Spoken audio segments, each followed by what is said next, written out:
오늘도 계시록 21장 공부를 하겠습니다. 계시록 21장 9절 말씀부터 공부하겠습니다.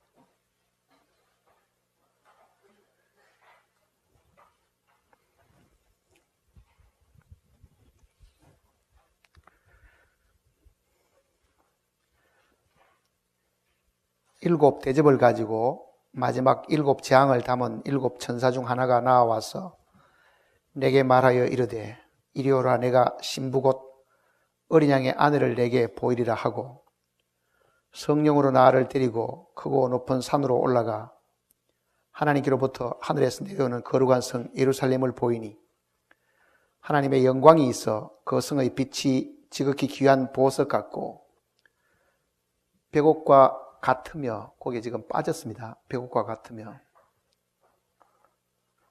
수정과 같이 막더라.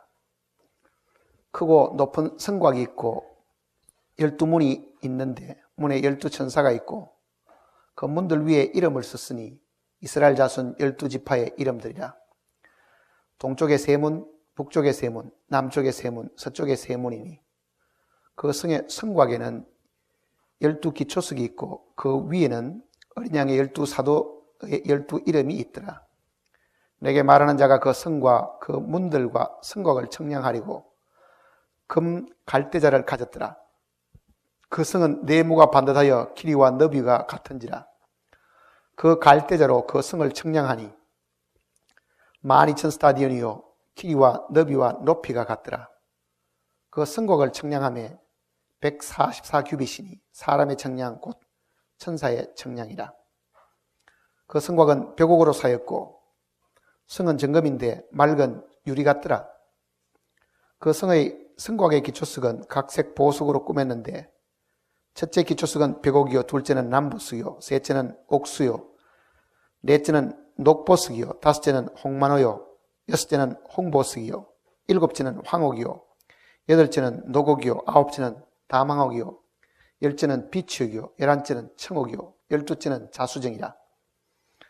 그 12문은 12진주니 각 문마다 한 개의 진주로 되어 있고 성의 길은 맑은 유리 같은 정금이더라.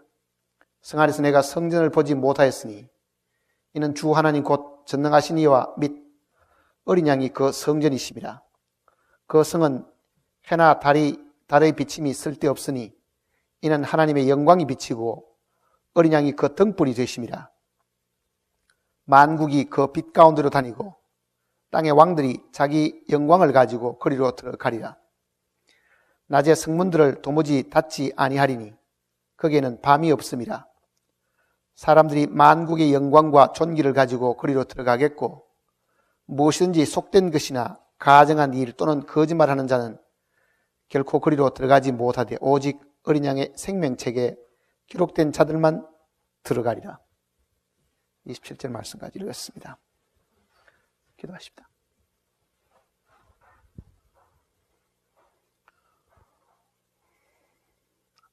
하나님 아버지, 우리에게 정말 하나님의 놀라운 생명을 우리에게 허락해 주시고 우리로 하여금 비록 땅에 살고 있지만 비록 우리가 사람의 자녀들로 이 땅에 태어났지만 우리에게 하나님의 자녀되는 권세를 허락해 주셨습니다. 우리가 주의 사함받은 그날로부터 우리는 이 땅의 백성이 아니라 하나님의 자녀로서 하늘에 속한 하나님의 백성이 되었습니다. 그러므로 우리는 우리의 모든 목표와 우리의 마음들과 그리고 우리의 모든 계획들이 하나님 앞에 있고 하늘에 있음을 저희들이 분명히 알고 있습니다. 하늘의 백성으로서 잠시 잠깐 이 땅을 살아가는 나그네와 같은 자들입니다. 그러므로 우리가 이 세상에서 만나는 많은 어려움들과 시련들이 있을지라도 이것은 잠시 잠깐 후에 끝이 날 것이고 우리가 주님을 만나고 주님이 우리를 위해서 예비하신 그 나라에서 영원 무궁토록 아무런 염려와 걱정과 슬픔과 애통함과 죽음이 없는 곳에서 살 수 있음을 우리에게 밝혀주셨습니다. 하나님의 거룩하신 말씀을 통해서 우리가 미처 알지 못하는 많은 부분들을 하나님께서 보여주셨고 들려주셨습니다. 정말 하늘의 산 소망을 가진 우리 모두가 이 소망대로 이 세상에 살아가는 동안 결코 슬퍼하거나 낙심하거나 괴로워하는 자들이 우리 중에 없게 주님 도와주시옵소서. 참으로 우리의 생명은 죽지 않는 생명을 우리가 얻었습니다. 이제 이 생명을 가지고 하나님과 더불어 영원히 살 수 있다는 확신을 우리에게 허락해 주셨으니 정말 잠시 잠깐 사는 이 세상을 저희들이 웃으면서 즐겁게 살아갈 수 있도록 도와주시옵소서. 오늘 이 저녁에도 주님을 사랑하는 형제 자매들이 한자리에 모여서 우리에게 베풀어 주신 그 은총을 저희들이 다시 한번 마음속에 기념하고 주님께 감사드리고 찬양하면서 하늘에서 오는 이 거룩하신 음성을 저희들이 다시 한번 듣고자 합니다. 우리가 미처 알지 못하는 부분들도 주님께서 이 시간 가르쳐 주시옵소서. 참으로 하나님의 나라의 모습이 어떤지를 저에게 이 말씀을 통해서 가르쳐 주셨으니 이 말씀의 뜻을 각 심령들 마음속에 분명히 인식될 수 있도록 성령께서 인도하시고 깨우쳐 주시옵소서. 우리를 구속하신 우리 주 예수님께 모든 것을 부탁드리옵고 우리 주님의 크신 이름으로 간절히 기도드립니다. 아멘.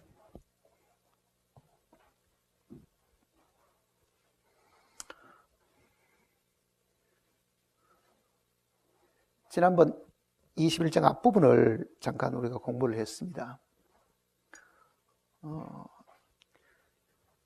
21장과 22장은 내용이 사실 이어집니다. 새하늘과 새 땅이 이제 도래가 되고 거기에 새 예루살렘이 이 하늘에서 내려오는 모습이 기록되어 있습니다. 21장에 있는 이 새 예루살렘은 외부의 모습을 설명을 해주는 것이고 22장은 그 예루살렘에서 하늘에서 내려오는 그 예루살렘 성의 내부가 어떤지를 자세하게 설명을 해주는 부분입니다. 8절까지 말씀은 우리가 지난번에 잠시 공부를 했습니다. 잠시 이제 이 9절부터 27절 말씀을 이해를 하기 위해 가지고 잠시 지난번에 배웠던 것을 한번 기억을 하시면은 이해하기가 더 쉽습니다. 많은 사람들이 이 성경을 읽을 때에 하늘에서 내려오는 이 예루살렘이 영적인 것이냐 아니면 물질적인 예루살렘의 성이냐 그 부분을 가지고 갑론을박을 사실 많이 하고 있습니다. 또 우리가 예루살렘의 이 참된 그 의미가 지금 이 신부가 남편을 위하여 이 단장한 것 같더라 하는 말씀도 있고 또 하늘에서 내려오는 이 그리스도의 신부 즉 어린 양의 아내를 내게 보이리라 하는 이 표현 때문에 이 예루살렘이 하늘에서 내려오는 이 새 예루살렘이 새 예루살렘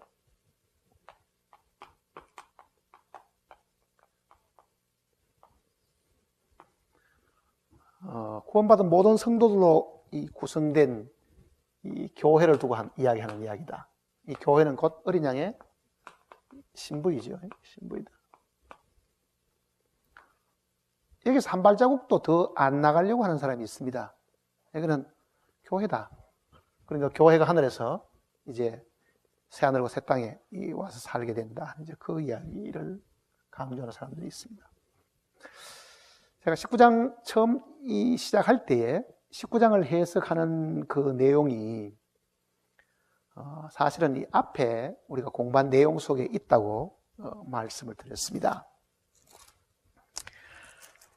그거는 우리가 이 계시록 17장과 18장을 공부할 때 배웠던 내용을 잘 생각을 해보면은 이 예루살렘이 정확하게 무엇을 설명하는지를 성경이 미리 사실 가르쳐 주고 있습니다. 교회는 어린 양, 그리스도의 신부이신데 17장 내용 속에서는 이 그리스도를 흉내내는, 즉 가짜 그리스도, 즉 그리스도의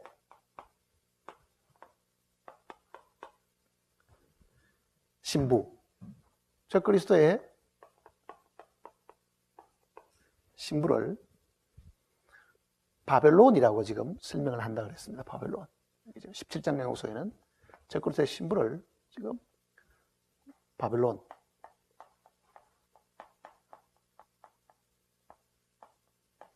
근데 18장은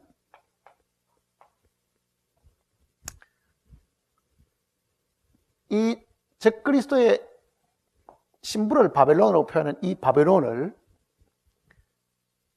성으로 표현했습니다. 바벨론 성. 영어로는 이걸 우리말 성경에는 성으로 번역했는데 이거는 C라고 이제 번역을 하겠죠. C라고. 자, 한 사실을 두고 신부, 여기는 지금 음녀라고 표현을 했고, 이건 타락한 여자니까 음녀라고 표현했는데, 어쨌든 이것도 사람이잖아요. 그런데 같은 바벨론을 두고 사람으로 표현을 한 데가 있고 음녀로 표현을 한 데가 있고, 이게 17장이고 18장 내용 속에는 음녀로 표현 안 하고 이 바벨론을 뭐로 표현했습니까? 성으로 표현을 했습니다. 성으로 표현을 했어요. 그러니까 한 사실을 두고 두 가지로 지금 설명을 사실 해 두었습니다. 자, 그러면 지금 계시록 지금 21장 내용을 우리가 공부를 하려고 하면은, 여기도 하늘에서 내려오는 이 새 예루살렘을 그리스도의 신부로 표현을 하기도 하고, 또 뭐라는 이야기입니까? 예루살렘 뭡니까? 새 예루살렘 성으로도 표현이 되어 있다, 그 얘기입니다. 성으로도 표현이 되어 있다. 그러니까 21장을 잘 이렇게 우리가 이해를 하려고 하면은 17장과 18장 내용을 충분하게 이해를 잘 해야 됩니다. 한 바벨론을 두고 음유로, 즉 사람으로 표현하는 것도 있고, 이걸 하나의 성으로 표현을 했다고 하면, 하늘에서 내려오는 이 예루살렘도 어린 양의 신부로 표현도 하기도 하고, 또 뭐로 표현했습니까? 실제 사람들이 사는 도시, 성으로도 같이 표현을 했다, 그 얘기입니다. 그렇게 보면 이 바벨론이 음녀와 덩식이 같아질 수도 있겠죠. 음녀와 바벨론은 같다, 이렇게 말할 수 있는데, 만일 바벨론을 성이라고 말하면 성 안에 사는 사람들은 이 음녀만 사는 게 아니고 누가 있습니까? 다른 사람들도 많이 살겠죠. 그러니까 지금 오늘 공부하려고 하는 내용은 이 예루살렘 성이 어린 양의 신부뿐만 아니라 크게 많은 사람들이 살고 있다는 것을 지금 이야기를 하고 있는 겁니다. 그러니까 예루살렘 성이 어린 양의 하늘에서 내려오는 완성된 교회의 모습으로도 설명이 되어 있고, 그게 실질적으로 이 땅에, 변화된 이 새하늘과 새 땅에 하나의 물질적인 성처럼 지금 내려오는 거예요. 치수가 다 있고 그 안에 재료들 같은 게 다 나오잖아요. 지금 내용을 보면. 그러면은 그거는 마치 바벨론 이 적그리스도의 신부 음녀가 사는 무엇이었습니까? 이게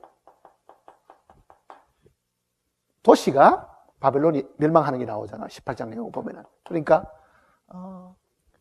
덩식이 이렇게 같아질 수도 있고, 또 바벨론과 성은 부분밖에 안 될 수도 있다, 그 얘기죠. 그러니까 신부가 이 성 안에 사는 주민밖에 안 되면은 그 성 안에는 이 신부뿐만 아니고 지금 여기 보면은 구원받은 구약시대 때 사람들도 그 속에 같이 살게 된다.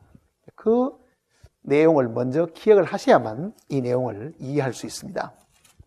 그러니까 계시록 17장과 18장 공부를 소급해가지고 여기 지금 테이프를 구해서라도 한번 미리 공부를 하시면 지금 21장 내용을 아실 수가 있습니다. 자, 21장 이제 9절부터 보겠습니다. 7 대접을 가지고 마지막 7 재앙을 담은 7 천사 중 하나가 나와서 내게 말하여 이르되. 자, 여기 지금 7 대접을 가지고 마지막 재앙을 잡은 7 천사 중 하나는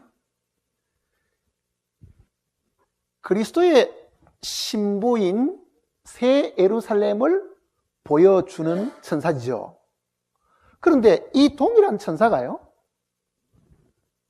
적그리스도의 신부를 보여줄 때도 똑같은 표현이 기록되어 있습니다. 17장을 한번 보세요. 이제. 앞에 우리가 공부한 내용이니까 17장 1절입니다.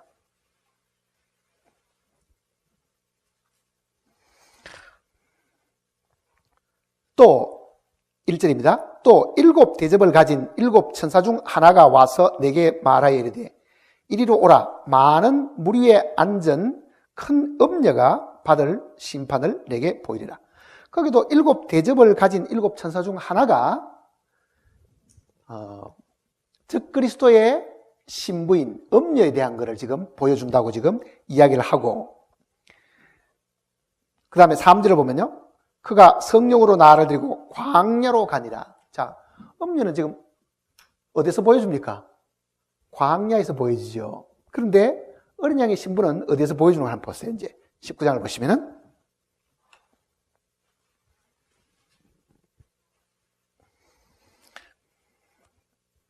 10절입니다. 21장 19절. 21장 10절. 성령으로 나를 데리고 크고 높은 산으로 올라가 하나님께로부터 내려오는 거룩한 성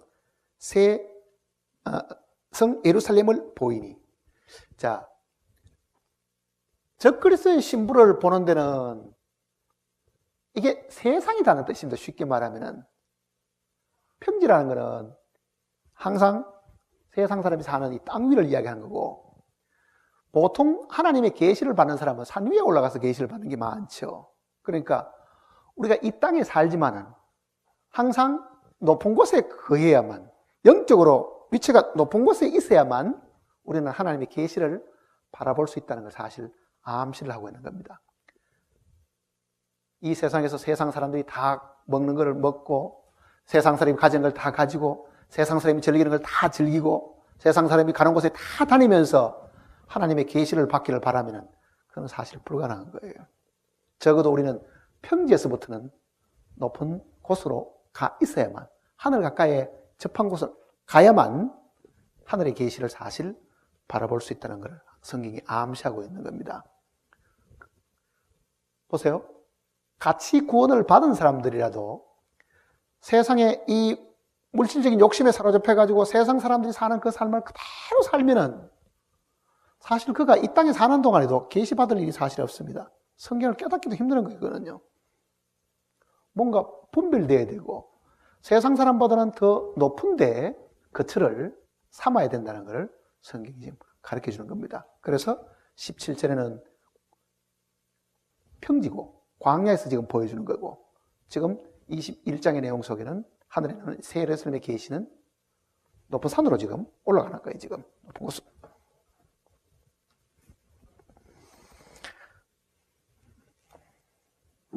그 다음에 거룩한 성 예루살렘을 보이니 11절입니다. 하나님의 영광이 있어. 하나님의 영광이 있어. 자, 이 새 예루살렘 성의 이 내용을 지금 설명하는 건데, 지금부터.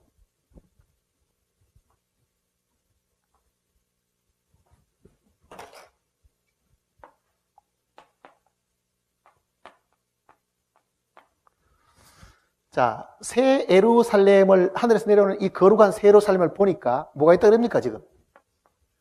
하나님의 영광이 여기 있다. 새 예루살렘이 하나님의 영광이 있는 곳이다. 이 뜻을 우리가 조금 생각을 해봐야 되는데요.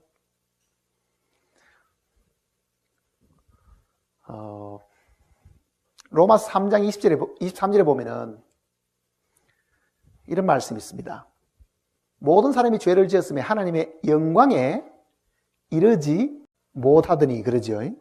모든 사람이 죄를 지었으면 지옥에 간다 이렇게 안 쓰고, 모든 사람이 죄를 지었으면 하나님의 영광에 이르지 못하더니, 그러니까 사람이 타락하고 범죄하게 되면은 하나님의 영광에 이를 수 없다. 그것이 하나님이 보시는 관점이라고 해요. 사람이 죄를 짓게 되면 이 영광스러운 하나님 앞에 이를 수가 사실 없다. 그러면 구원이라는 게 뭐냐? 그 죄 가운데 있는 사람을 끌어서 어디 올려놓는 겁니까? 하나님의 영광에 이르도록 하는 것이 우리가 받은 구속이라고 해요. 우리가 받은 구원이 바로 그거라고 해요. 그러니까 타락한 사람은 하나님의 영광에 이를 수가 없고, 죄 사함 받은 사람은 다시금 그 타락한 위치에서 끌어가지고 죄만 용서했다가 아니라 어디에 올려놓는다는 얘기입니까? 하나님의 영광에 이르게 한다. 구원받은 우리 모두는 하나님의 영광에 이르도록 해준 겁니다. 그러니까 우리가 곧 뭐겠습니까? 하나님의 영광을 나타내 보인다. 그러니까 타락한 사람을 끌어가지고 하나님 자기 위치에다가 올려주니까 이 타락하고 죄에 있는 이 인간이 영광을 다 잃어버리고 있다가 이제는 그 영광을 가지게 됐죠. 그러니까 새 예루살렘이 구원받은 교회지요. 그리스도의 신부지요. 구원받은 모든 사람에게는 뭐가 있겠습니까? 하나님의 영광이 나타나고 있다. 그 뜻입니다. 하나님의 영광이 나타난다. 그러니까 이것이 이제 완성된 실질적인 모습으로 지금 보여주는 거예요. 지금은 우리가 지금 하나님의 영광이 우리에게 있다고 우리 사람들이 이야기해도, 아니 나는 지금도 배고프고 지금도 무슨 죄스러운 생각도 하고 있는데 이게 영광스러운 몸이다 이렇게 말하려고 하니까 좀 부끄럽지요. 그렇지만 하나님이 우리를 세워놓은 위치는 사실은 하나님의 영광에 이르도록 해주신 것입니다. 그러니까 우리가 그 몸의 지체가 되어가지고 영광에 이르는 사람들이 되죠. 그러니까 지금 여기서 말하는 성을, 거룩한 성 예루살렘을 보이니, 그러죠? 그 성이 어떻다는 이야기입니까? 하나님의 영광이 그 성에 있다. 그 얘기잖아요. 하나님의 영광이 그 성에 있다.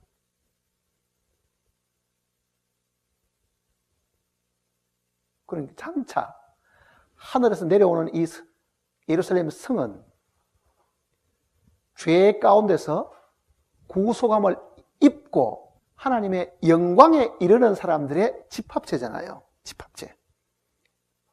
그러니까 하늘에서 내려오는 그 새 예루살렘이 신부라고 보면, 그리스도의 어린 양의 신부라고 보면 이거는 영광스러운 사람들이 그 구성되어 있는 것이잖아요. 영광스러운 사람들로 구성되어 있는. 자, 그랬더니 그게 결과가 어떤 거 보세요. 그 성의 빛이 지극히 귀한 보석 같고 그렇습니다. 그 성의 빛이 지극히 귀한 보석 같고. 자, 성이 내려오는데 이렇게 정령비된 성이 내려오는데 문들이 있고, 네, 문도 있고. 이게 하나님의 영광이 이 속에 가득 차 있더라. 그러죠? 하나님의 영광이 가득 차 있더라. 자, 하나님의 영광이 구약 성경을 보면은 성막을 지으니까 하나님의 영광이 그게 가득 차 있습니다. 성전을 지어도 하나님의 영광이 그게 가득 차 있죠. 구약 성경에 하나님이 임재하시는 곳은 반드시 하나님의 영광이 있습니다. 그 하나님의 영광을 히브리 말로는 이게 세키나라는 건데, 영광의 빛, 세키나라는 게. 그 세키나라는 그 단어가 두 단어의 사실 합성어입니다. 하나님이 임재하신다는 그 뜻이에요, 그게. 그러니까 하나님이 임재하시게 되면 거기는 자연적 영광이 나타나게 되죠. 그게 구약에는 실질적인 모세의 회막이나 솔로몬 성전 같은 경우에 하나님의 영광의 빛이 사실 있었는데, 지금 하늘에서 내려오는 이 새 예루살렘도 하나님의 영광이 꽉 차 있죠. 그런데 구약에는 이게 물질적인 성전이었는데도 영광이 있었는데, 지금 새 예루살렘을 신부라고 보면 이거는 구원받은 사람들로 구성된 거잖아요. 그러니까 너희가 하나님의 성전인 것과 그러잖아요. 너희가 하나님의 성전인 것. 구원받은 사람들이 하나님의 성전이 되니 거기 하나님의 영광이 거기에 머물죠.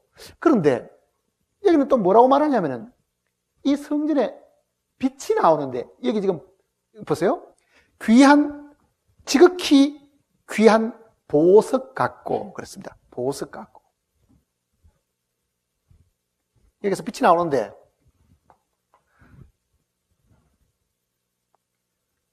이 빛이 지극히 귀한 보석 같더라. 자, 보세요. 지금 이 21장 9절부터 설명하는 거는 이 성을 지금 설명하려고 하는 거예요. 다시 성에 대한 거. 신부에 대한 모습보다는 성을 설명하려고 하는데 이 성이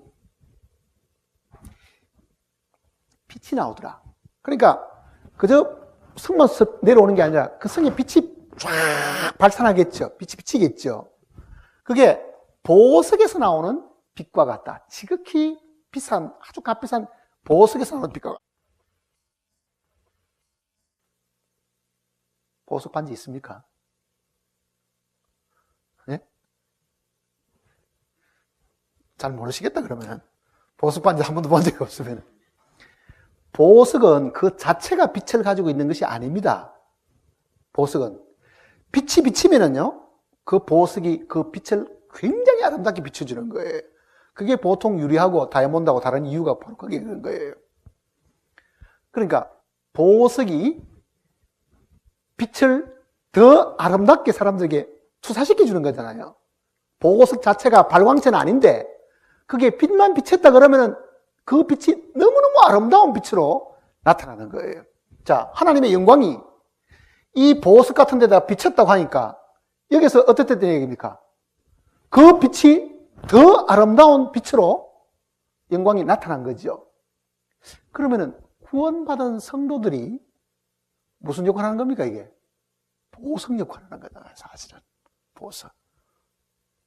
그러니까 하나님이 보실 때에 이 하나님의 이 영광이 머무는 곳에는 보석과 같은 귀한 존재들이 있고 그 존재들이 그 빛의 아름다움을 발산하는 것으로 지금 묘사를 해주는 거예요. 그러니까 그저 하늘에서 무슨 성이 쭉 내려왔다 그거보다도요, 이거는 굉장히 특이한 성이죠. 빛이 발산되는, 보석에서 나오는 그 빛보다 더 아름다운 빛이 발산되는 그런 곳이다. 그러니까 귀한 보석 같고 벽옥과 같으며, 여기 지금 벽옥과 수정과 같다가 아니라고 지금 여기 빠졌습니다. 벽옥과 같으며 수정과 같이 맑더라, 이렇게 돼야 됩니다. 그게 지금 이 문맥으로 보면 그 단어가 빠졌어요. 벽옥이라는 이 보석은 여기 지금 계시록에 나오는 보석들 이름만 들어갖고는 어떤 건지 감이 안 잡히죠, 사실은. 벽옥. 제스퍼라는 건지, 제스퍼. 앞에 우리가 4장을 보면은 조금 이해할 수 있는 부분이 있습니다. 4장 한번 보세요.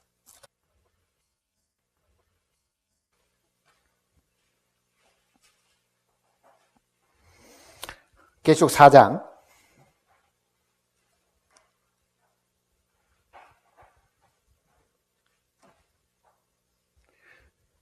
2절입니다. 4장 2절. 내가 곧 성령에 감동되었더니 보라, 하늘에 보좌를 베풀었고 그 보좌 위에 앉으신 이가 있는디 앉으신 이의 모양이 벽옥과 홍보석 같고.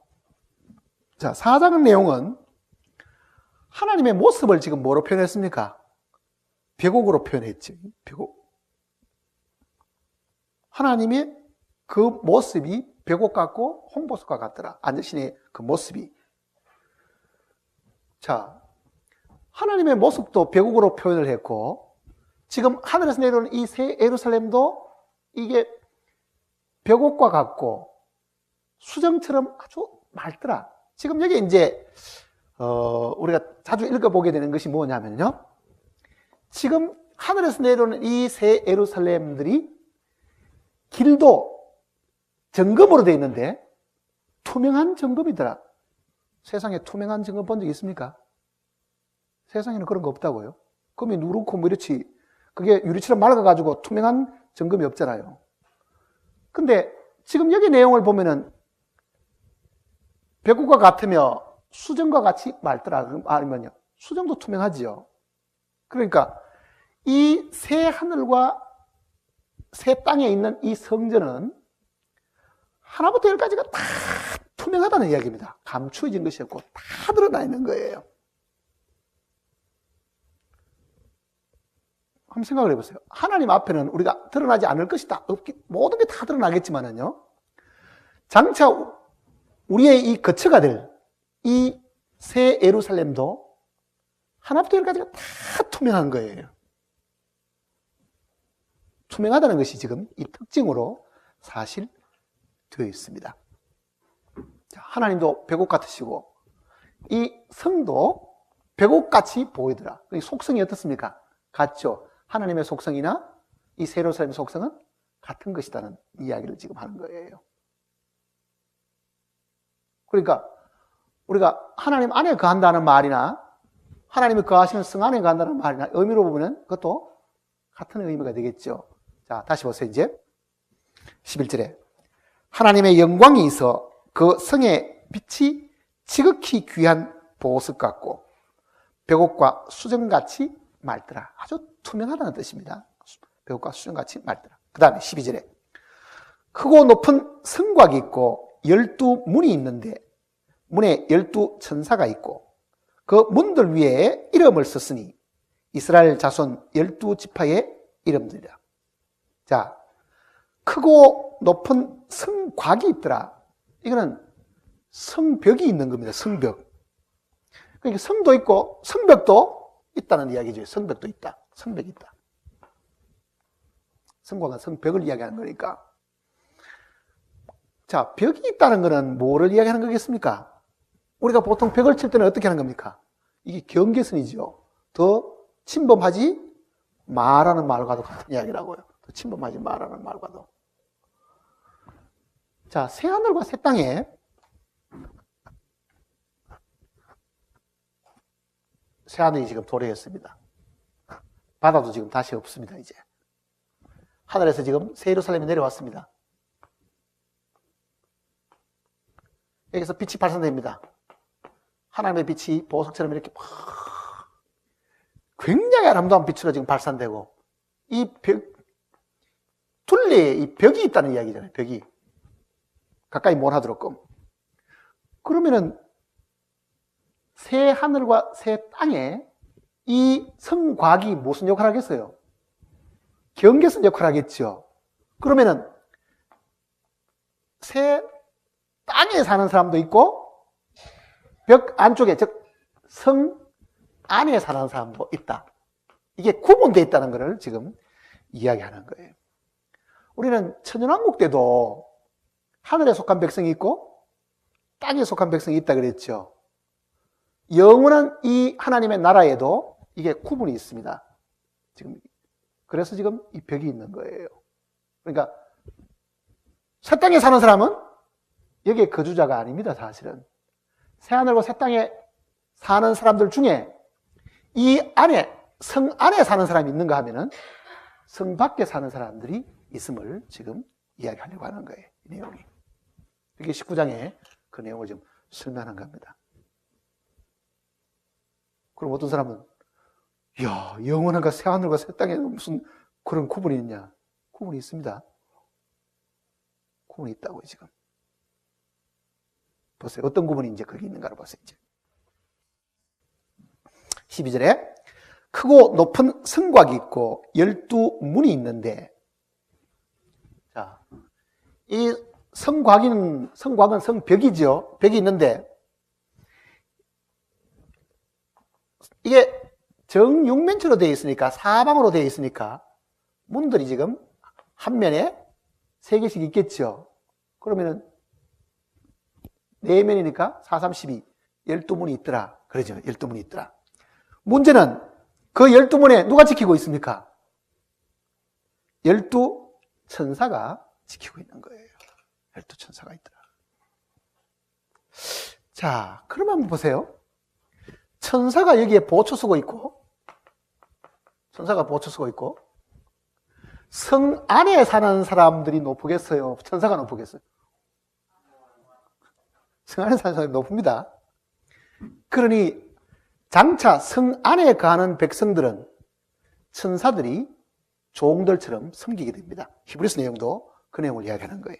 히브리서 1장을 보세요. 히브리서 1장.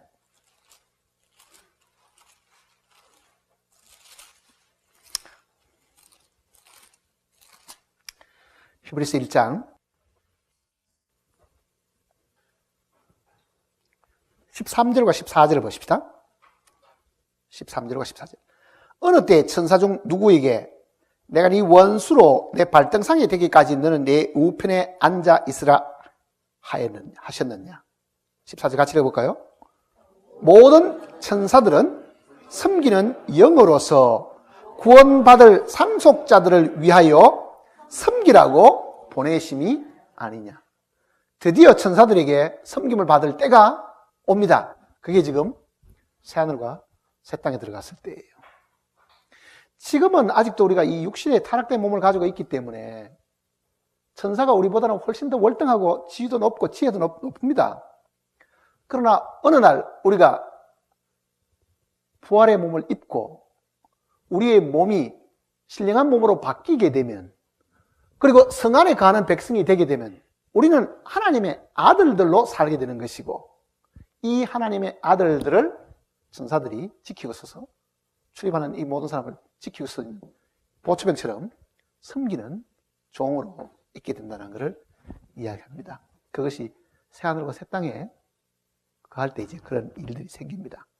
그런데 문들이 있는데 이 12문에는 12지파의 이름들이 여기에 다 기록이 되어 있는 겁니다. 12지파 이름들이. 자, 그럼 한번 보세요. 성의 구조가 문들이 있고 천사들이 지키고 있고, 이 문들에 12지파들의 이름이 있다. 그러면은 이 성과 구약의 12 이스라엘의 지파와도 뭐가 있습니까? 관련이 있죠. 신부라는 말만 들을 때는 모든 구원받은 사람들만 이 성이라고 생각했는데, 지금 이 예루살렘 성이 어린 양의 신부뿐만 아니고 뭐라 그럽니까? 성이지요. 그러니까 그 성의 구성이 여기 보면은 구약의 12지파의 이름들이 여기 들어있다. 12지파들이 대표하는 것은 뭐냐 하면은, 12지파들은 구약이 대표하는 것은 율법이거든, 사실은요. 그러니까 율법으로 온전케 된 자들을 두고 하는 이야기입니다. 그러니까 구약의 성도들이 여기에 들어간다는 이야기입니다. 구약의 성도들이. 그러니까 이 속에 들어갈 수 있는 사람들의 구성원들이 지금 12지파들도 거기에 들어가게 되고, 그 얘기입니다. 내용으로 보면은. 그 다음에 13절입니다. 동쪽의 세 문, 북쪽의 세 문, 남쪽의 세 문, 서쪽의 세 문이니 그 성의 성곽에는 12기초석이 있고 그 위에 어린 양의 12사도들의 이름들이 있더라. 자, 문에는 12지파의 이름이 있고, 그렇죠? 이 문에는 12지파의 구약 성도들의 이 12지파의 이름들이 있고, 그 다음에 성곽의 기초에는 뭐가 있어요? 예수님의 12제자의 이름이 있죠. 12제자의 이름들이. 예수님께서 나중에 부활을 할 때에 예수님의 12제자들이 이스라엘의 12지파를 어떻게 한다 그랬습니까? 심판한다 그랬죠. 그러니까 이 12제자들은 신약을 대표하는 사람들인데, 이 신약의 성도들뿐만 아니라 이 구약의 성도들까지 이 성의 구성원이 됐다는 것은 그 안에 함께 살 수 있는 사람들을 이야기하는 겁니다. 그 안의 내용으로 보면. 그러니까 새 예루살렘이 신부라는 그 생각만 가지면 이게 어린 양의 신부지만은, 그걸 하나의 성으로 보면은 그 성의 거주자들은요, 구약의 성도들, 그 사람들도 분명히 다 그 속에 들어갑니다. 그래서 아브라함도 이 성을 바라고 있을 거예요. 히브리서 11장을 보시면요.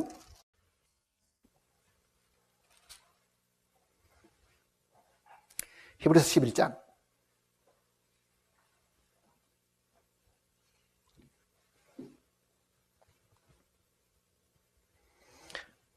16절입니다. 11장 16절. 그것들이 이제 더 나은 본향을 사모하니 곧 하늘에 있는 것이라. 이러므로 하나님이 그들의 하나님이라 일컬음 받으심을 부끄러워하지 아니하시고 그들을 위하여 한 성을 예비하셨느니라. 즉 구약의 이 족장들을 위해 가지고도 하나님이 한 성을 예비하셨다 그러죠. 그 다음에 12장 22절을 보면요. 12장 22절. 그러나 너희가 이른 곳은 시온산과 살아계신 하나님의 도성인 하늘의 예루살렘과, 지금 히브리서 12장에 지금 말씀하고 있는 하늘의 예루살렘은 바로 지금 계시록에 있는 이 새 예루살렘 성을 두고 하는 이야기입니다. 하늘의 예루살렘과 그 다음에 천만 천사와, 자, 새 예루살렘 성에 사는 존재들을 지금 설명하고 있는 겁니다. 천만 천사가 들어가죠. 그 다음에 하늘에 기록된 장자들의, 여기 지금 모임과 교회가 아니고 모임인 교회입니다. 모임인 교회. 이게 둘이 아니고 장자들의 모임인 교회와 그 다음에 만민의 심판자이신 하나님과 및 온전하게 된 의인의 영들. 그러니까 교회도 들어가고 또 누가 들어갑니까? 하나님도 그 속에 들어가 살죠. 만민의 심판자이신 하나님과 또 누굽니까? 온전케 된 의인의 영 들어가. 이거는 구약의 성도들입니다.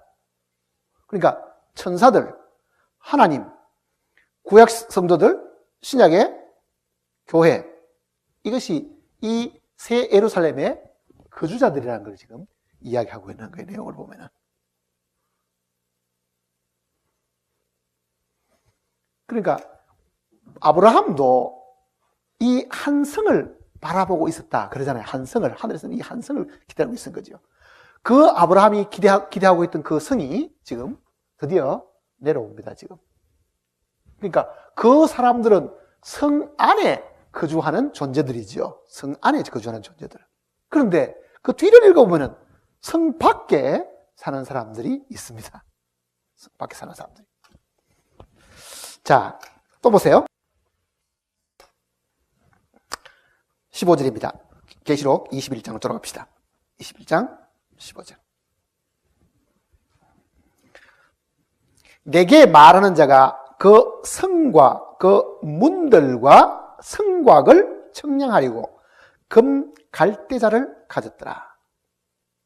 그 성은 네모가 반듯하여 길이와 너비가 같은지라.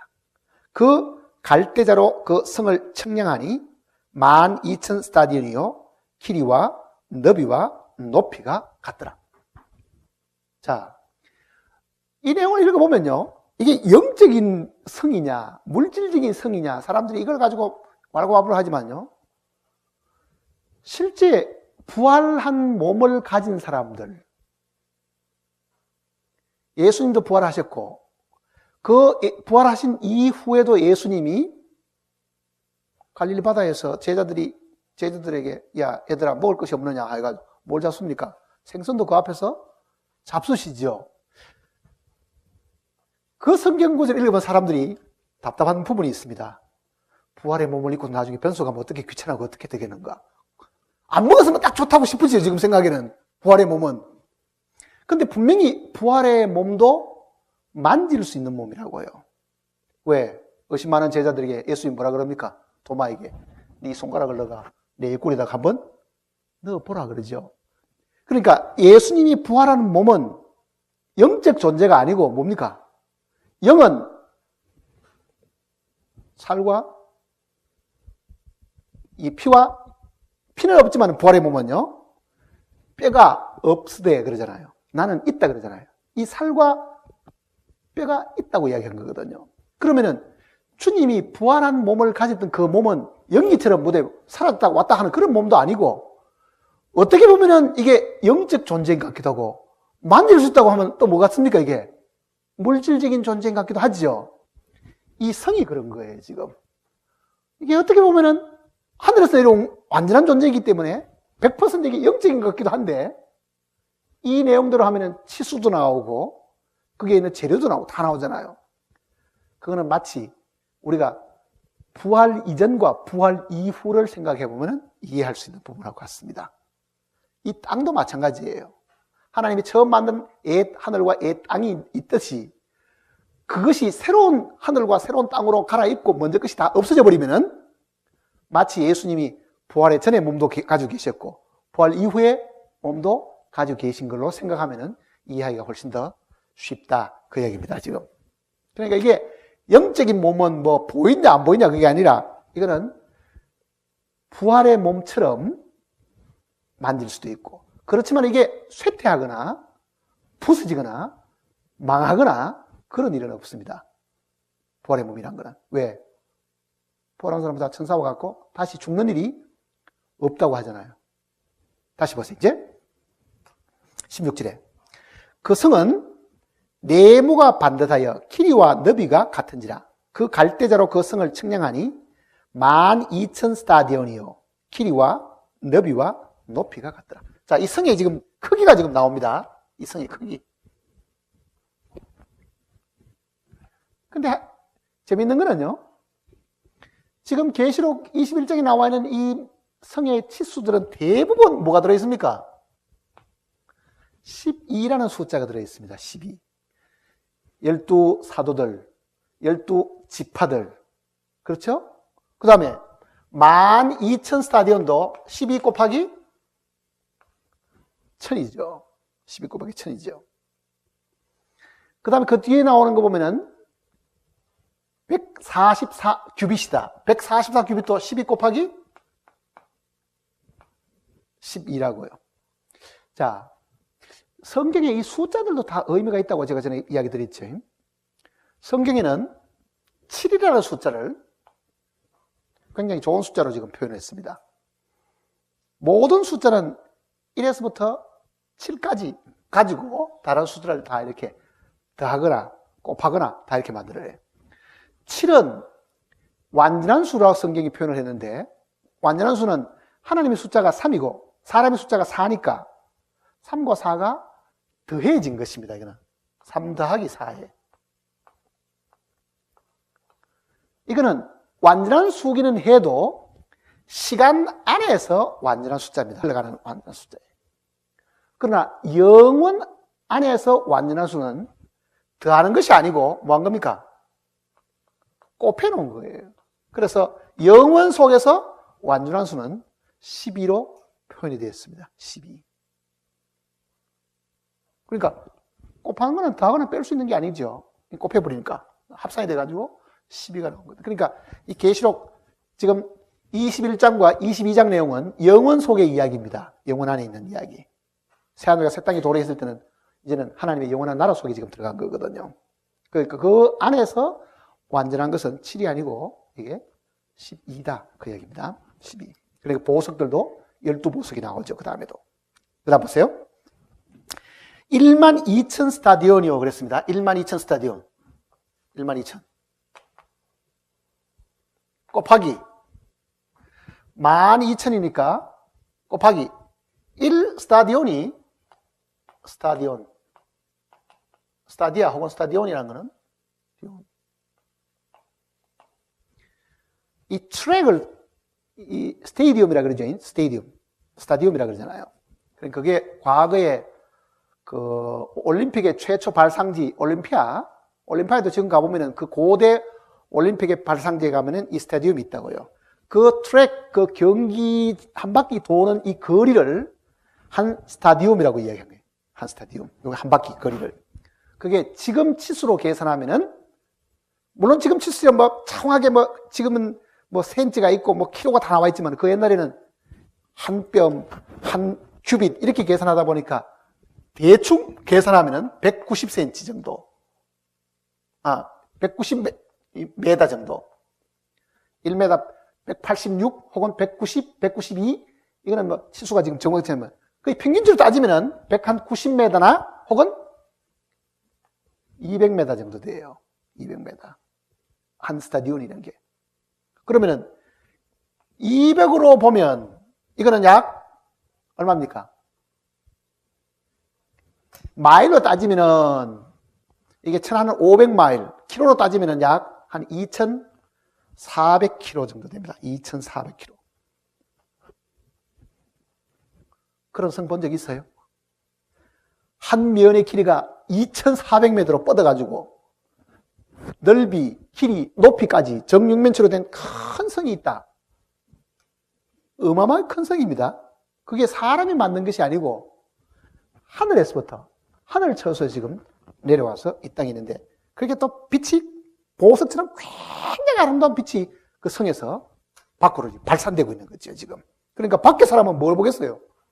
그 아름다운 빛을 보고 있는 거예요, 성의 빛을. 그러니까 성 밖에 사는 사람들, 새 땅에 사는 사람들은 늘 뭘 보겠어요? 성에서 빛이 나오는 아름다운 보석에서 나오는 그 빛을 바라보고 있다. 그 이야기를 지금 하고 있는 겁니다. 자, 구약 성경 속에 이 치수가 나오는 걸 보면, 여기 지금 가로나 세로나 높이가 똑같은 육면체로 된 것이 성경에도 나옵니다. 뭐가 이렇게 정면으로 되어 있습니까? 지성소가 그래요. 지성소. 지성소는 가로 세로 높이가 다 똑같이 되어 있습니다. 솔로몬이 만들었던 지성소를 한번 보세요.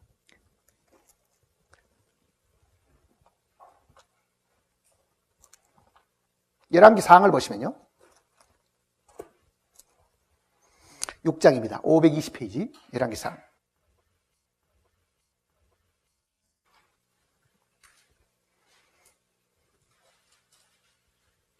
열왕기상 6장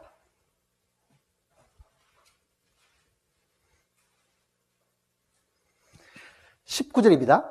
19절.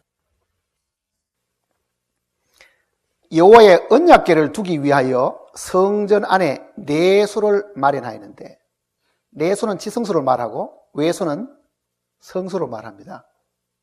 내소를 마련하였는데 그 내소의 안은 길이가 20규빗이요 너비가 20규빗이요 높이가 20규빗이라 정금으로 입혔고 백향목 제단에도 입혔더라. 그러니까 내소라고 불리는 이 지성소는 가로 세로 높이가 같지요. 그러니까 지금 하늘에서 내려오는 이 새 예루살렘 성이 뭐라는 이야기겠습니까? 지성소다. 그 이야기입니다. 쉽게 말하면. 지성소는 뭐 하는 곳입니까? 하나님이 계시는 곳이 지성소라고요. 하나님이 계시는 곳. 그러면은 지성소가 하늘에 내려온다는 말은 뭐입니까?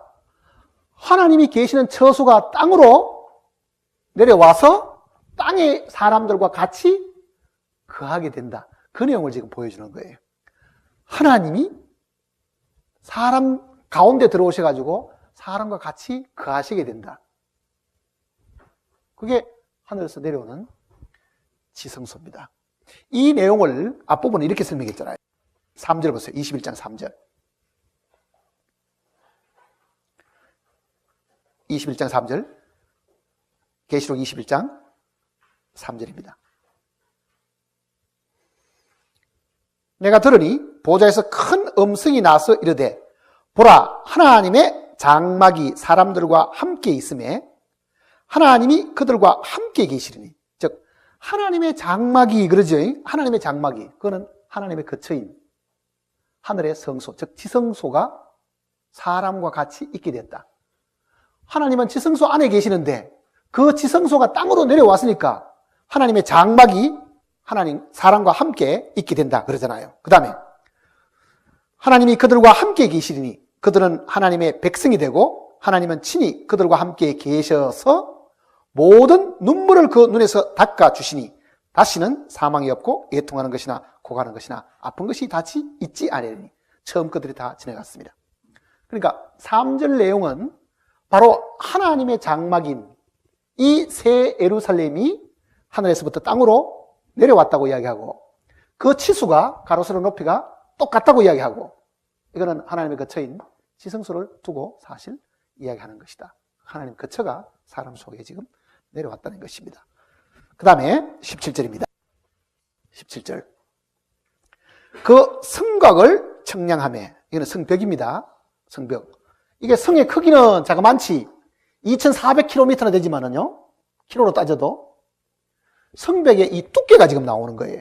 얼마나 두꺼운가 보세요. 그 성곽을 청량함에 144 규빗씩. 사람의 청량 곧 천사의 청량이라. 자, 이 벽 두께를 보니까 이게 144, 12 곱하기 12입니다. 그래 144가 되잖아요. 그거는 영원한 수가 12인데 그 12 영원한 완전한 수 곱하기 완전한 거니까 이거는 더 완전한 것이겠죠. 더 이상 빼거나 더 할 수 없을 만큼 완전한 치수인데 144 규빗이 되면 그거를 만일 한 50cm, 1규빗을 한 50cm라고 정도를 잡는다 하더라도 성벽의 폭이 한 8m 가까이 되거든요. 거의 한 80m 가까이 되는 거예요. 폭이. 80m 되는 폭으로 벽이 이렇게 둘러차 있다. 그 얘기입니다. 그런 벽 보신 적이 있어요? 그렇게 두꺼운 벽을. 근데 여기 보면은 다시 보세요. 17절에 그 성곽을 청량함에 144 규빗이니 사람의 청량 곧 뭡니까? 천사의 청량이다. 그거는 무슨 이야기냐면은 사람이 곧 천사와 같이 되었다. 그 말과 같은 이야기입니다. 그거는 부활의 몸을 입으면은 사람이 곧 천사와 같은 몸이 되죠. 마태복음 보세요. 마태복음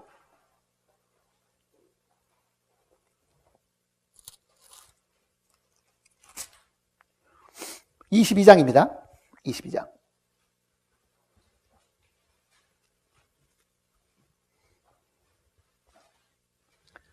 22장 30절입니다. 22장 30절. 같이 읽어볼까요? 부활 때는 장가도 아니 가고 시집도 아니 가고 하늘에 있는 천사들과 같다. 자, 이 육신을 가진 사람이 하늘에 있는 천사처럼 된다. 그 얘기잖아요. 신령한 몸을 입게 되니까. 그러니까 이게 사람의 청량이 곧 누구의 청량이라 아닙니까? 천사의 청량이 될 때는 부활의 몸을 입었을 때 그래 되는 거거든요. 그러니까 그 치수가 사람의 청량이지만은 그 사람의 청량은 사람이 이제는 천사처럼 되었다. 그건 무슨 이야기겠습니까? 이 모든 것이 물질적인 것에서부터 뭐가 됐다는 이야기예요? 영적인 것이 다 되었다는 거예요. 그렇다 해서 그 영적인 것이 만질 수 없는 것이냐? 그건 아니라 그랬죠.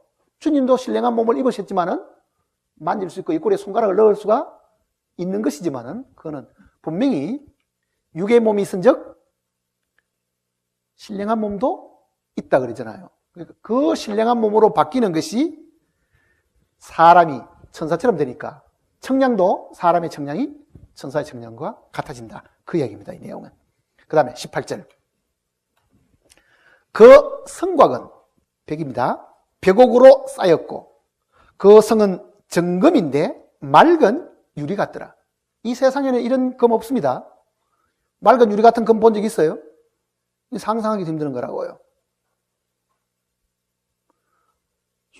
벽도 벽옥과 같고 이 수정과 같이 맑더라 그랬는데 이 벽들이 여기는 지금 성곽도 투명한 이 지금 이 맑은 유리처럼 이 맑더라 이렇게 얘기합니다. 그 성은 정금인데 맑은 유리 같더라. 우리는 이런 금을 사실 본 적이 사실 없습니다. 그 다음에 19절에 그 성곽의 기초는 각색 보석으로 꾸몄는데 첫째 기초석은 벽옥이요, 둘째는 남보석이요, 셋째는 옥수요, 넷째는 녹보석이요, 다섯째는 홍만호요, 여섯째는 홍보석이요, 일곱째는 황옥이요, 여덟째는 녹옥이요, 아홉째는 담황옥이요, 열째는 비치옥이요, 열한째는 청옥이요, 열두째는 자수정이라. 자, 이 보석이는 뭐가 생각납니까? 대제사장이 앞에 흉패에 12보석을 지금 붙이고 있죠. 12보석들. 이 흉패에 나와 있는 이 12보석의 그 보석하고 지금 이 성곽에 있는 12보석하고 같은 것이 한 8개는 지금 거기 나와 있어요. 그런데 우리는 지금 이 보석이 어떤 종류인지 제대로 본 적이 없습니다. 다 가난해가지고. 한 번도 뭐 이 중에 아마 다이아몬드 정도는 봤을지 모르지. 아니면 자수정 정도는, 자수정은 뭐 이렇게 보신 적이 있겠지만은. 그 외에 뭐 아마 한 번도 본 적도 없고 만적도 없고 이러니까 그저 이름만 지금 들었어서 알고 있는데, 성경은 이 보석을 이렇게 설명했습니다.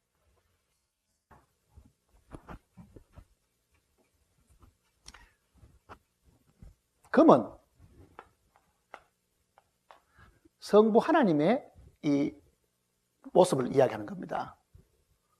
금은. 은은 구속을 상징하기 때문에 이거는 성자 예수 그리스도를 항상 이야기할 때는 그분의 구속, 그분이 우리에게 주신 머나, 그거는 전부 다 은으로 표시가 되어 있죠. 그러니까 금은 하나님의 영광, 아버지의 영광을 이야기하는 것이고, 은은 아들을 상징하는 겁니다. 그러니까 성경을 읽으시면서 숫자도 뜻이 있고 각종 금속도 뜻이 있다고 제가 이야기 드렸죠. 그러니까 그 다음에 보석은 그럼 뭐를 이야기하느냐? 보석은 성령이 우리 안에서 우리를 다루신 그 결과라고요. 이게 성령의 역사라고요. 보석이라는 것은 땅 위에서 만들어지는 것이 아닙니다. 무슨 보석이든지 땅속 깊이에 땅의 이 고열을 견뎌가지고 생긴 것이라고요. 다이아몬드 탄소 덩어리잖아요. 그 탄소가 깊은 곳에서 이 고열을 견디가 굳은 것이 이게 다이아몬드라고요. 그렇다고 하면 모든 보석들이 정말 땅 깊숙에서 그 어려움과 그 고통과 열을 이기고 지금 형성된 것이라고 하면, 성령이 우리를 다루시는 그 다룸의 그 최종적인 목표는 보석을 만들려고 하는 거예요.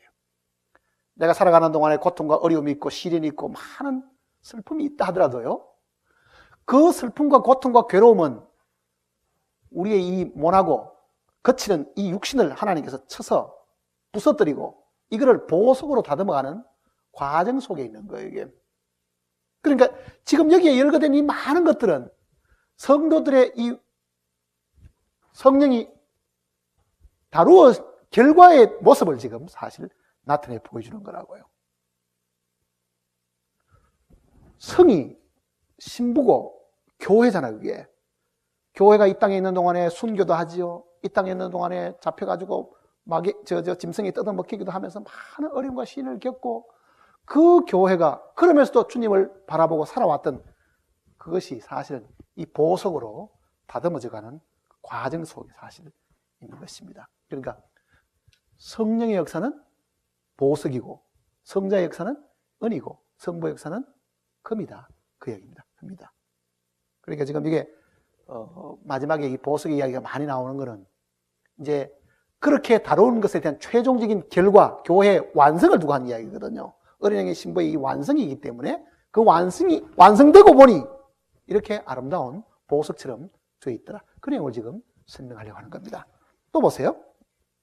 21절에 그 12문은 12지인준이 각 문마다 한 개의 지인주로 되어 있고, 성의 길은 맑은 유리 같은 정금이더라.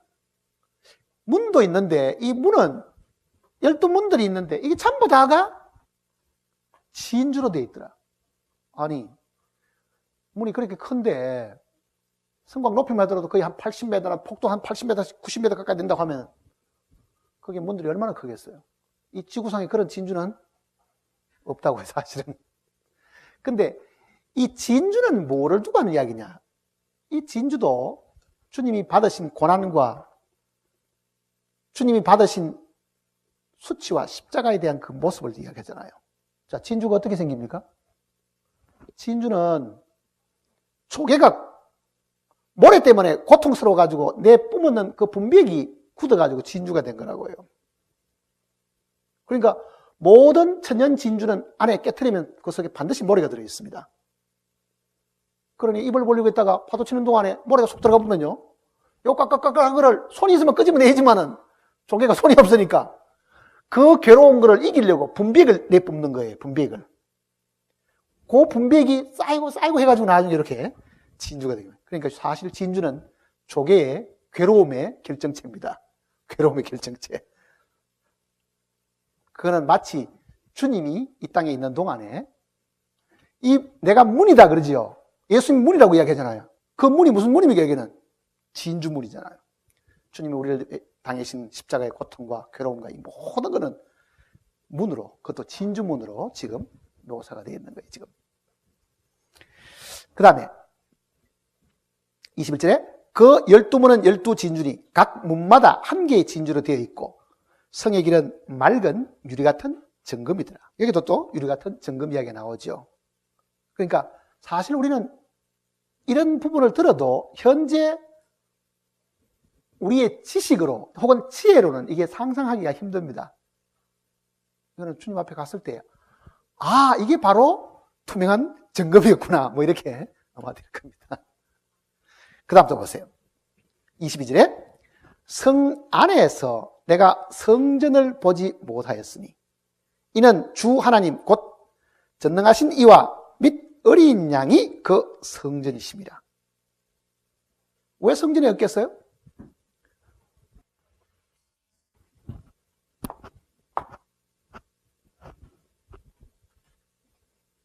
자, 성전의 역사를 보면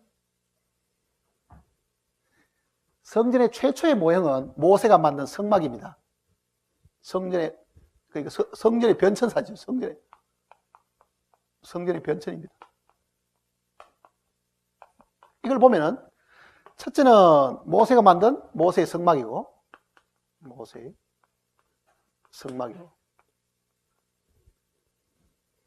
나중에 이 유대인들이 광야 40년의 이 방황을 끝나고 약속의 땅에 들어갔을 때는 솔로몬이 성전을 지었다고요. 솔로몬이 성전. 그러니까 하나님의 거처인데, 동일한 하나님의 거처고 하나님이 계시는 곳인데 성막은 40년 동안 계속 이동하는 성전이고 이거는 고정된 성전이라고요. 고정된 성전. 그러니까 그 다음에 만든 거는 솔로몬이 만든 성전이잖아요. 그것이 예루살렘의 모리아산 위에 세워진 성전입니다. 이것이 바벨론 포로에 가면서 파괴되고 부서졌어요. 그래서 포로에서 돌아온 사람들이 이 솔로몬 성전을 보수한 적이 있습니다. 그게 스룹바벨 성전입니다. 스룹바벨 성전. 불타버리는 이 성문도 지금 고치고, 그리고 이 스룹바벨 성전에서부터 시작해서 예수님이 오실 때까지, 예수님 당시에는 헤롯 왕이 있었는데요. 예수님 태어났을 당시에 그 헤롯 왕이 유대인이 아니거든요. 그 사람은 에돔 사람 계통이니까 유대인들에게 신임을 얻으려고 유대인들이 가장 신성시하는 이 파괴된 성전을 보수를 해줬는데 자그마치 46년 동안 걸려가지고 보수를 해줬습니다. 그것이 우리가 말하는 예수님 당시의 성전은 제2성전이라고 해요. 제2성전. 그러니까 스룹바벨 성전이 그 이후에도 여러 침략을 받아가지고 부서지고 불타고 부서지고 했죠. 그러다가 예수님 당시에 로마인들이 지배하고 있는 그 무렵에 한 46년을 거쳐가지고 이 성전을 고쳐준 거예요. 그러니까 이 성전은 46년이 걸렸는데 네가 무슨 3일 만에 짓겠냐 하는 거는 바로 이 헤롯이 고쳐준 이 성전을 이야기하는 거예요. 그 다음에는 예수님 당시에는 예수님 자신이 뭐라 그럽니까? 예수님 자신의 몸이 성전이죠. 왜? 하나님이 예수님 안에 계시기 때문에 그렇습니다. 나를 본 자는 아버지를 보았거든. 또 내 말을 못 믿겠거든. 나를 못 믿게 내 말을 믿으라. 하나님이 내 안에서 말씀하신다 그러잖아요. 예수님께서도.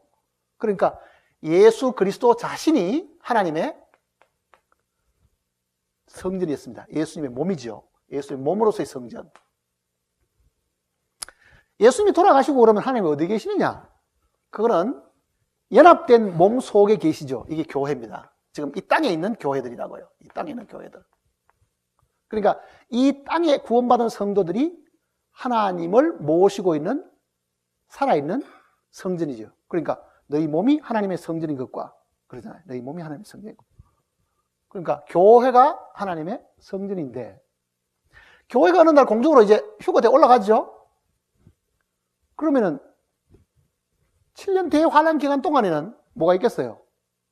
제3성전이 거기 들어서는 거예요. 적그리스도가 들어앉아가지고 내가 곧 하나님이 사는 환란 성전이 있는데 7년 대환란 기간 동안에 7년 대환란 이거는 환란 성전이 있습니다. 환란 성전. 이 환란 성전이 지금 유대인들이 지으려고 하는 제3성전입니다. 제3성전. 그러면은 적그리스도가 이제 결국은 자기 본색을 드러내고 유대인들이 적그리스도에 속았다는 걸 알고 더 이상 이제 추종을 안 하다 보면은 박해가 시작되고 이건 전쟁 기간 동안에 부서지는 거예요. 그러면 주님이 7년 대환란이 마지막에 이 땅에 오시죠. 이 땅에 오셔서 감람산에 오셔가지고 이 땅에 계시는 동안에 1000년 동안 이 땅을 통치하시게 되는데 그 1000년 동안에도 예루살렘에 성전을 다시 지어요. 그게 천년왕국 성전입니다. 천년왕국 성전. 천년왕국 성전. 천년왕국 성전.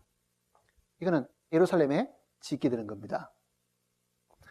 그리고 불러가지고 태우고 새하늘과 새 땅이 지금 도래하죠. 새하늘과 새 땅. 하늘에서 예루살렘에 내려왔습니다. 그리고 성경이 뭐라고 말합니까? 여기 지금 내용을 보면은 성전을 보지 못하였으니. 그러죠. 성전을 보지 못하였으니. 자, 사실은 이 역사를 보면은요, 이 땅 위에 하나님이 이런 모습으로, 이런 처소에 계속 이 땅에 계셨습니다. 그런데 이 새하늘과 새 땅에는, 그리고 하늘에서 내려오는 이 새 예루살렘 안에는 성전을 보지 못했다. 왜 그렇게 했어요? 자, 여기까지 오는 동안에는요, 천년왕국까지도 사람들이 죄 짓고 죽음이 있습니다, 여기는. 천년왕국 기간 동안에도 이 땅에 변화되지 않는 사람들은 여전히 죄 짓고 살죠, 여기도. 그래서 나중에 마귀를 잠깐 풀어놓으니까 미혹되는 사람도 생긴다 그랬잖아요. 그러니까 성전이 있는 거는 죄인이 하나님께 나아가려고 하면은 제사 드리는 처소로 사실 뭐가 있었습니까? 성전이 있었는데 여기 지금 성전을 보지 못했다는 이 말은 더 이상 죄가 없고, 죄가 없으니까 뭐 없습니까? 죽음이 없는 거죠. 그러니까 지금 21장 4절을 보세요. 모든 눈물을 그 눈에서 닦아주시니 다시는 사망이 없고, 사망이 없는 이유는 어디 있습니까? 죄의 삭선 사망인데 죄가 사라지고 없으니까, 마귀도 다 가둬버리니까 사망이 없죠. 그러면 성전을 보지 못한 이유도 죄가 없기 때문에 하나님 앞에 속죄할 그런 일들이 없죠. 그러니까 성전을 보지 못하였으니, 이렇게 말하는 거예요. 성전을 보지 못하였으니.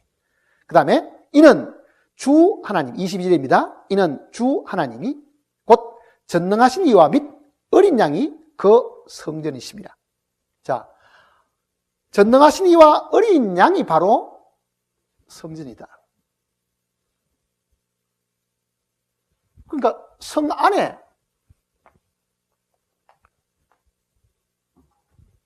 보좌가 있습니다.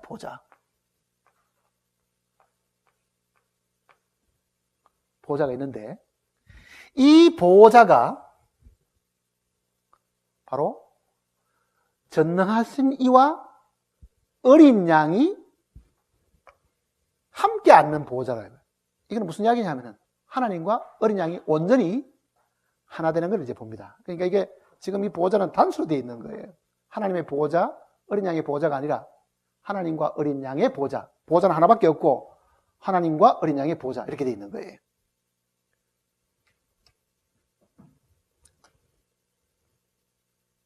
그 다음에 23절입니다. 그 성은 해나 달의 비침이 쓸데없으니. 자, 이 내용을 읽을 때 이걸 구분해서 읽어야 됩니다.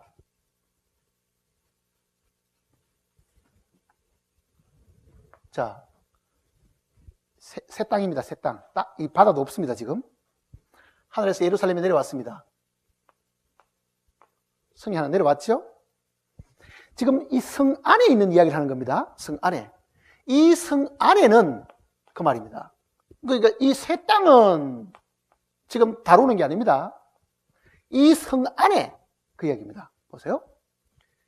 그 성은 해나 달의 비침이 쓸데없으니.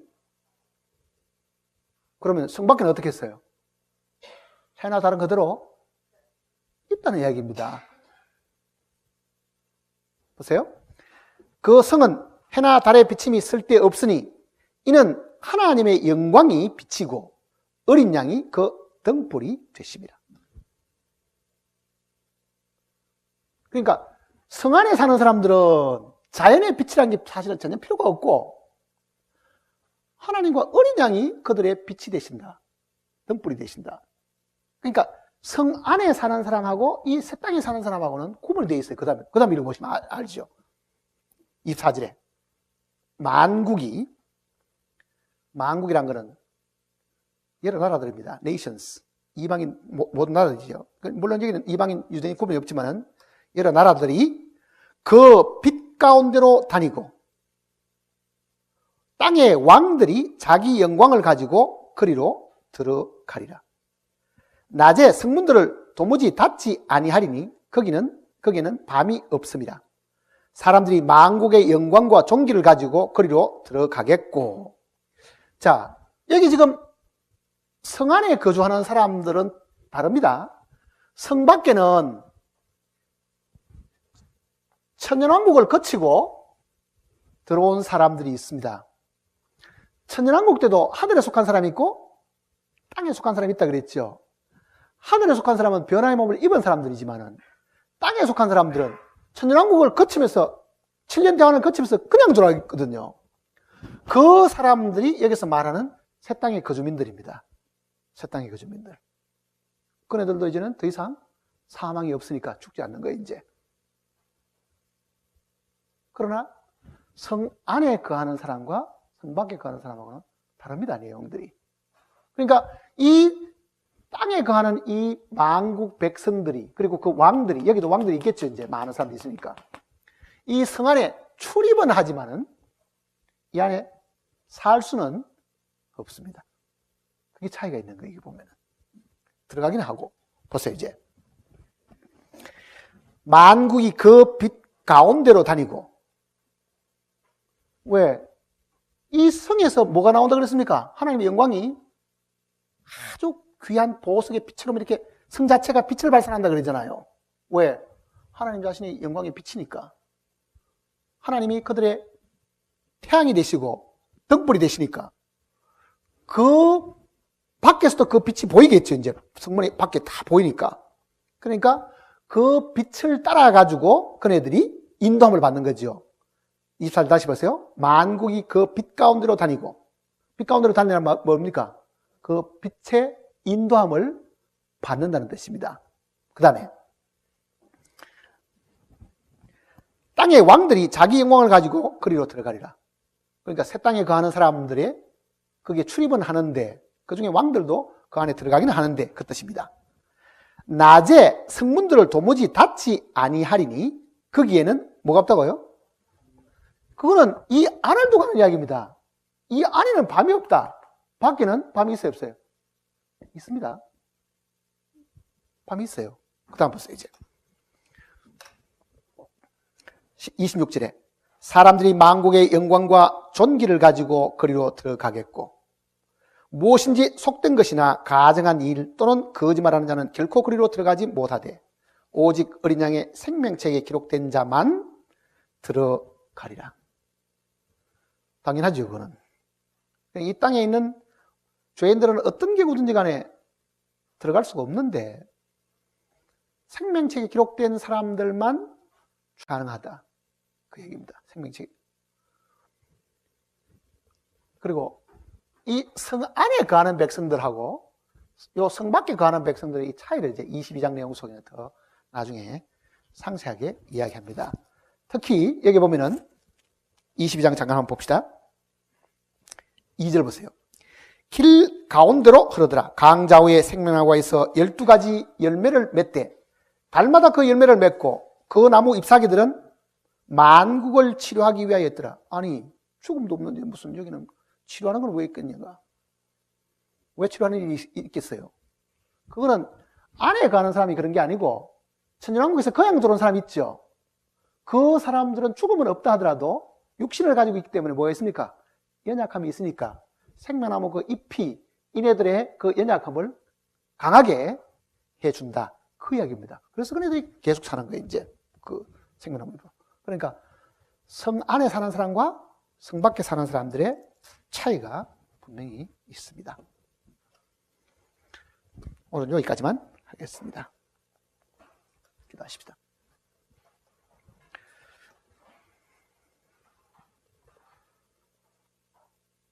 고마우신 아버지 하나님, 참으로 이 놀라운 말씀을 통해서 우리의 마음 속에 새로운 빛을 보여주셨습니다. 영원한 하나님의 나라인 새하늘과 새 땅에 도래할 때에 그곳에는 하늘에서 내려오는 새 예루살렘 성이 있다고 말씀하셨고 그 성 안의 아름다움이 어떤 것인가를 우리에게 보여주셨습니다. 오늘 구원받은 모든 백성들은 하나님의 자녀로서 그 성 안에 거주하는 백성이 되었습니다.